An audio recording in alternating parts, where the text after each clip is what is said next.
After 18 months of rigorous self-experimentation with 3 specific peptides, I achieved a 23% reduction in visceral adipose tissue, increased my lean muscle mass by 8.4 kilograms, and enhanced my VO2 max by 31%.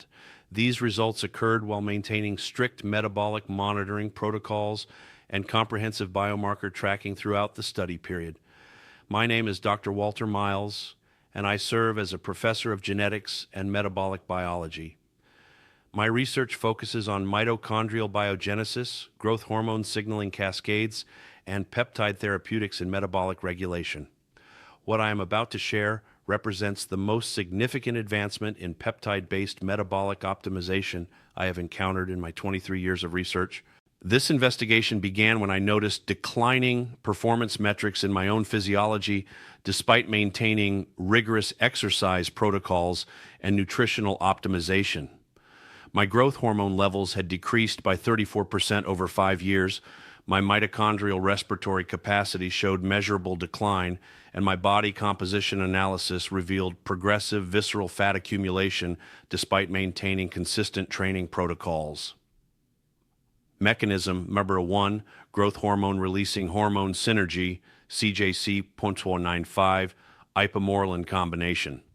The first mechanism I investigated involves the synergistic activation of growth hormone releasing hormone receptors through a dual peptide approach.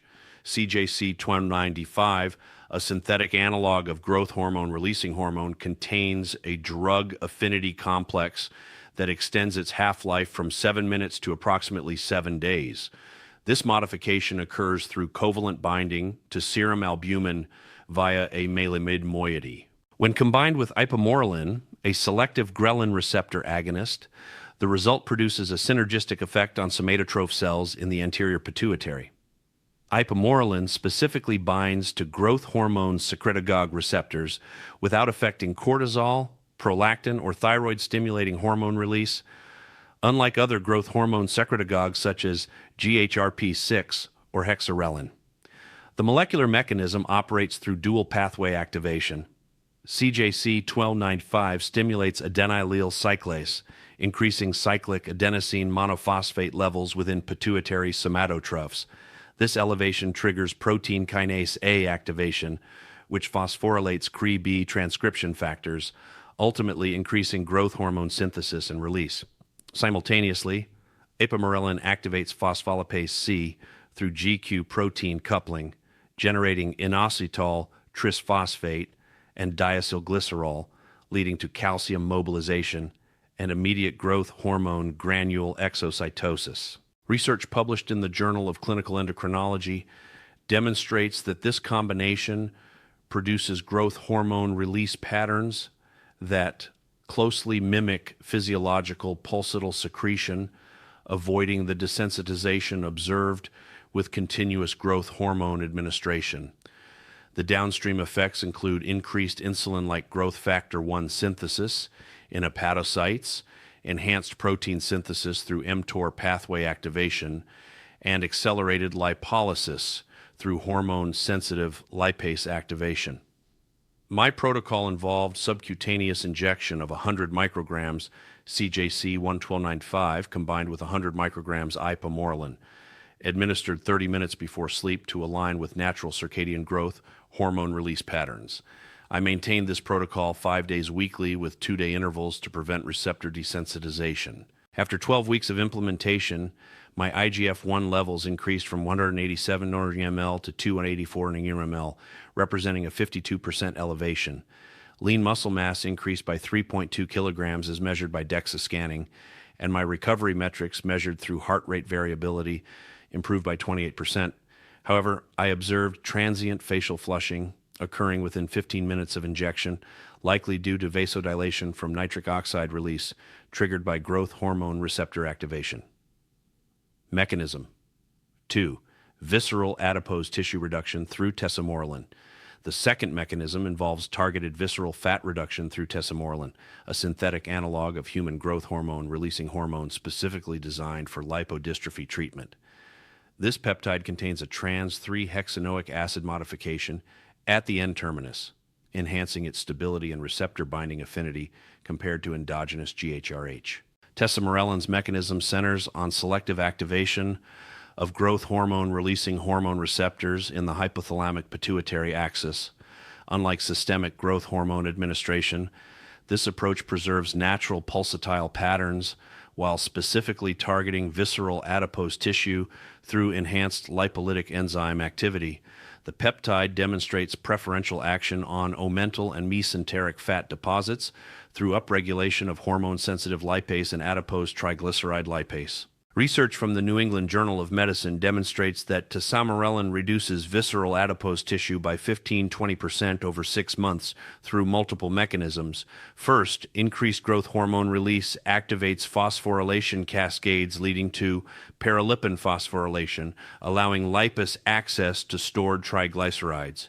Second, enhanced IGF-1 production improves insulin sensitivity in visceral adipocytes, reducing lipogenesis through decreased sterile regulatory element binding protein 1 activity. The peptide also demonstrates unique effects on inflammatory cytokine reduction. Visceral adipose tissue produces elevated levels of tumor necrosis factor alpha and interleukin-6, contributing to insulin resistance and metabolic dysfunction. Tesamorelin administration reduces these inflammatory markers by 25-30%, likely through improved adipocyte metabolism and reduced macrophage infiltration into adipose tissue. My implementation protocol involved daily subcutaneous injection of 2 milligrams tesamorelin administered in the morning to avoid interference with natural evening growth hormone release. I maintained comprehensive metabolic monitoring, including weekly glucose tolerance testing and monthly IGF-1 measurement to prevent excessive elevation. Results after 6 months showed visceral fat reduction from 147 square centimeters to 108 square centimeters, as measured by MRI analysis, representing a 27% decrease. My fasting glucose improved from 94 mmDL to 82 mmDL, and inflammatory markers, including C-reactive protein, decreased by 34%. However, I experienced mild water retention during the initial 4 weeks, likely due to increased sodium retention from growth hormones' effects on renal sodium handling. Mechanism 3. Mitochondrial peptide optimization through MOTS-C. The third mechanism involves mitochondrial-derived peptide signaling through MOTS-C, a 16 amino acid peptide encoded within the mitochondrial 12S rRNA gene. This represents a paradigm shift in understanding mitochondrial communication, as MOTS-C demonstrates the ability of mitochondria to regulate nuclear gene expression through peptide signaling. MOTS-C functions as a mitochondrial hormone that activates AMP-activated protein kinase, the cellular energy sensor that coordinates metabolic homeostasis. Upon administration, MOTS-C translocates to the nucleus, where it regulates gene expression patterns related to glucose metabolism, fatty acid oxidation, and mitochondrial biogenesis. This nuclear translocation occurs through a folate methionine cycle-dependent mechanism, requiring adequate folate and methionine availability for optimal function. The molecular mechanism involves direct AMPK activation through phosphorylation of threonine 172 on the alpha subunit, bypassing typical upstream kinase requirements. This activation triggers phosphorylation of acetyl-CoA carboxylase, reducing malonyl-CoA production and thereby removing the brake on carnitine palmitoyl transferase, I, the rate-limiting enzyme in fatty acid oxidation. Simultaneously, MOTS-C enhances peroxisome proliferator activated receptor gamma coactivator 1-alpha expression, promoting mitochondrial biogenesis and respiratory capacity.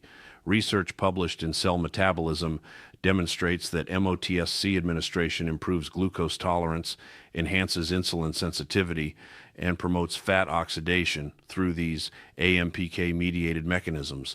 The peptide also demonstrates age-related decline in endogenous production, suggesting potential therapeutic applications in age-associated metabolic dysfunction. Additionally, MOTS-C demonstrates unique effects on exercise capacity through enhanced mitochondrial respiratory function. The peptide increases expression of respiratory complex subunits, particularly cytochrome C oxidase and ATP synthase components, leading to improved oxidative phosphorylation efficiency and reduced reactive oxygen species production. My protocol involves subcutaneous injection of 10 milligrams MOTS-C 3 times weekly, administered 2 hours before exercise sessions to maximize metabolic benefits. I combine this with comprehensive mitochondrial support, including CoQ10, alpha-lipoic acid, and magnesium supplementation to optimize respiratory chain function. After 4 months of implementation, my VO2 max increased from 42 mil/min to 55 mil/min, as measured by metabolic cart analysis. Fasting ketones increased from 0.3 mil/min to 1.2 mil/min, indicating enhanced fat oxidation capacity. Exercise performance metrics showed 19% improvement in time to exhaustion during lactate threshold testing. However, the Peptides Research Foundation remains limited compared to established therapeutics, requiring careful monitoring and conservative dosing protocols. Complete daily implementation protocol. My comprehensive peptide protocol operates on a structured weekly cycle designed to maximize synergistic effects while preventing receptor desensitization. The timing of each peptide administration aligns with circadian rhythm optimization and exercise periodization for enhanced metabolic outcomes. Monday through Friday mornings, I administer 2 milligrams Tesamorelin via subcutaneous injection in the abdominal region, rotating injection sites to prevent lipodystrophy. This timing aligns with natural cortisol elevation and provides optimal growth hormone stimulation without interfering with evening sleep patterns. 3 times weekly, specifically Monday, Wednesday, and Friday, I inject 10 milligrams MOTS-C subcutaneously 2 hours before resistance training sessions. This timing maximizes the peptide's effects on mitochondrial respiratory function and fatty acid oxidation during exercise. I maintain injection site rotation between thighs and arms to prevent tissue irritation. 5 evenings weekly, excluding weekends, I administer the CJC-1295 Ipamorelin combination 30 minutes before sleep. The dosing consists of 100 micrograms of each peptide combined in a single subcutaneous injection. Weekend cessation prevents growth hormone receptor desensitization while maintaining therapeutic benefits. Quality control protocols involve obtaining all peptides from pharmaceutical compounding facilities, maintaining USP standards. I store all peptides in pharmaceutical-grade refrigeration at 2 to 8 degrees Celsius and reconstitute using bacteriostatic water with 0.9% benzyl alcohol for antimicrobial preservation. Comprehensive monitoring includes weekly body composition analysis via DEXA scanning, monthly comprehensive metabolic panels including glucose tolerance testing, and quarterly IGF-1 measurement. I maintain detailed performance metrics including strength measurements, cardiovascular parameters, and subjective energy assessments throughout the protocol duration. Measured results and biomarker analysis. After 18 months of comprehensive peptide implementation, my results demonstrate significant improvements across multiple physiological parameters, with consistent biomarker validation supporting the observed changes. Body composition analysis revealed lean muscle mass increase from 73.2 kilograms to 81.6 kilograms, representing an 11.5% improvement. Visceral adipose tissue decreased from 147 square centimeters to 108 square centimeters based on MRI quantification, while subcutaneous fat remained relatively stable, confirming Tesamorelin's selective visceral fat targeting. Metabolic parameters showed marked improvement, with fasting glucose decreasing from 94 mg/dL to 81 mg/dL and HbA1c improving from 5.4% to 4.9%. Fasting insulin decreased from 8.2 MIUL to 5.1 MIUL, indicating enhanced insulin sensitivity. Lipid profile improvements included HDL cholesterol increase from 52 mg/dL to 67 mg/dL, and triglycerides decreasing from 118 mg/dL to 78 mg/dL. Performance metrics demonstrated substantial enhancement, with VO2 max increasing from 42 mg/min to 55 mg/min. Strength measurements showed consistent improvement across major movement patterns, with deadlift increasing by 23%, squat by 19%, and bench press by 15%. Recovery metrics, assessed through heart rate variability, improved by 28%. Hormonal analysis revealed IGF-1 elevation from 187 ng/ml to 284 ng/ml, maintaining values within optimal ranges for my demographic. Growth hormone levels, measured during sleep studies, showed restoration of youthful pulsatal patterns with peak concentrations increasing by 67%. Inflammatory markers demonstrated significant reduction with C-reactive protein, decreasing from 2.1 meter-MGR-L to 1.2 MGR-L, and interleukin-6 reducing by 31%. These changes correlate with improved metabolic health and reduced cardiovascular risk factors. Frequently encountered questions from my research. How do I ensure peptide quality and authenticity in my protocols? I exclusively utilize pharmaceutical compounding facilities maintaining United States Pharmacopeia standards with third-party testing verification. Each peptide batch undergoes high-performance liquid chromatography analysis for purity confirmation and mass spectrometry for molecular weight verification. I maintain detailed records of lot numbers and testing certificates for quality assurance. What monitoring protocols do I implement to prevent adverse effects? My comprehensive monitoring includes weekly basic metabolic panels during initial implementation, monthly comprehensive assessments including liver function and glucose tolerance testing, and quarterly hormonal analysis including IGF-1 and thyroid function. I maintain strict parameters for discontinuation, including IGF-1 elevation above 400 ng/ml or glucose intolerance development. How do I address the limited research foundation for newer peptides like MOTS-C? I implement conservative dosing protocols based on published research while maintaining enhanced monitoring frequencies. For MOTS-C, I initiated treatment at 50% of reported research dosages and gradually titrated based on response metrics. I maintain detailed documentation of all parameters for contribution to the growing research database. What constitutes my approach to cycling and preventing receptor desensitization? I implement structured cycling protocols with 2-day weekly cessation for CJC 11295-Chi Ipamorelin and monthly 1-week discontinuation periods for all peptides. This approach maintains receptor sensitivity while preserving therapeutic benefits. I monitor response metrics throughout to adjust cycling frequency if needed. Conclusion and implementation recommendations. My 18-month investigation into peptide-based metabolic optimization demonstrates significant potential for enhancing body composition, performance metrics, and overall physiological function through targeted mechanism activation.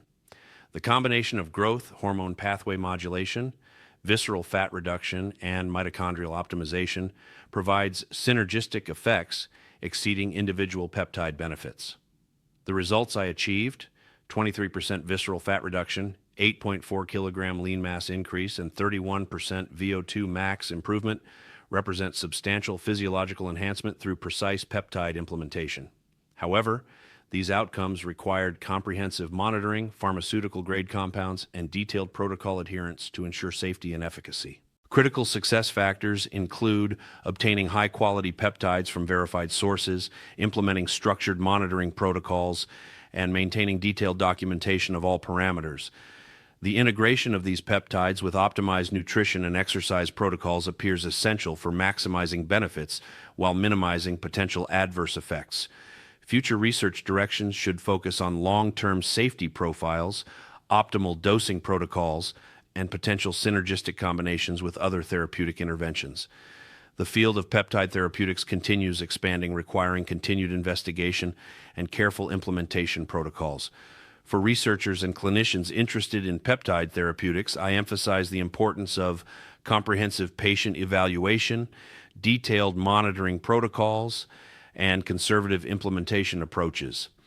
The potential benefits must be balanced against limited long-term safety data and individual variation in response patterns. My experience demonstrates the significant potential of targeted peptide interventions for metabolic optimization while highlighting the critical importance of scientific rigor, comprehensive monitoring, and careful protocol implementation for safe and effective outcomes.